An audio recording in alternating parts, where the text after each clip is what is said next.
Moi, honnêtement, je suis déterminée, tout simplement. Et je vais tout laisser sur ce tapis.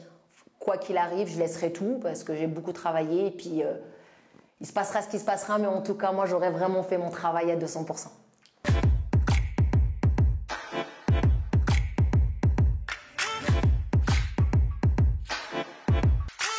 Asma Niang, internationale marocaine dans la catégorie de moins 70 kg et j'ai 38 ans. Alors déjà le Maroc c'est mon pays natal, hein. Je suis née, j'ai ouvert mes yeux à Mohamedia, donc déjà de porter le drapeau pour la ville où je suis née. Déjà ma maman elle est fière forcément. Voilà, la famille Doujda. Et puis tout simplement parce que c'était un rêve de petite fille et qui est devenu un objectif. Et puis forcément, je continue, c'est mon rêve, quoi, tout simplement. Puis petite, je voulais faire les Jeux Olympiques, n'importe quel sport. Et 20 ans, le destin, je pense que c'est le judo qui a tapé à ma porte, hein, j'ai ouvert. Et puis voilà, la grande rencontre avec le judo à l'âge de 20 ans, donc il y a 18 ans. Je suis très fière déjà de remporter les championnats d'Afrique. Après, c'est vrai que j'ai toujours le rêve plus haut, donc moi, ça a toujours été les championnats du monde et les JO. Donc c'est vrai que c'est une grande fierté d'avoir porté le drapeau marocain dans le continent. Mais après, c'est vrai que mes ambitions, elles étaient beaucoup plus haut, donc forcément, je me rends pas compte encore pour les Afriques. Mais ça fait toujours, c'est toujours là hein, de représenter le Maroc. Voilà, le sport féminin marocain. Et puis au-delà de ça, tout simplement représenter en plus l'Afrique dans des grands événements. Rio, c'est un rêve d'enfant. Tokyo, c'est un rêve de grand. Donc c'est deux rêves différents. Moi, depuis que je suis petite, vraiment, c'était les jeux. Et en fait, finalement, peut-être qu'à l'époque, je pensais pas à la médaille parce que je voulais faire les jeux. C'était pas pareil. Après, je les ai fait les jeux, donc peut-être je voulais vraiment faire une performance là-bas.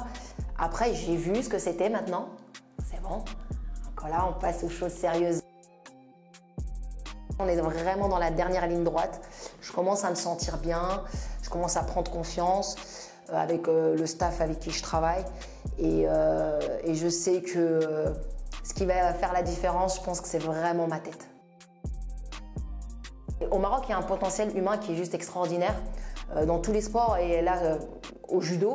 Alors j'espère vraiment qu'ils auront, voilà, tout est à disposition et on va les mettre vraiment dans tous les moyens du double projet, dans leurs outils aussi, que ça soit vraiment les deux en fait, parce que pour un athlète de haut niveau, pour qu'il soit épanoui, il faut toujours qu'il y ait le double projet en fait, pour qu'il n'y ait pas que le sport, donc qu'il soit équilibré, il faut un certain équilibre.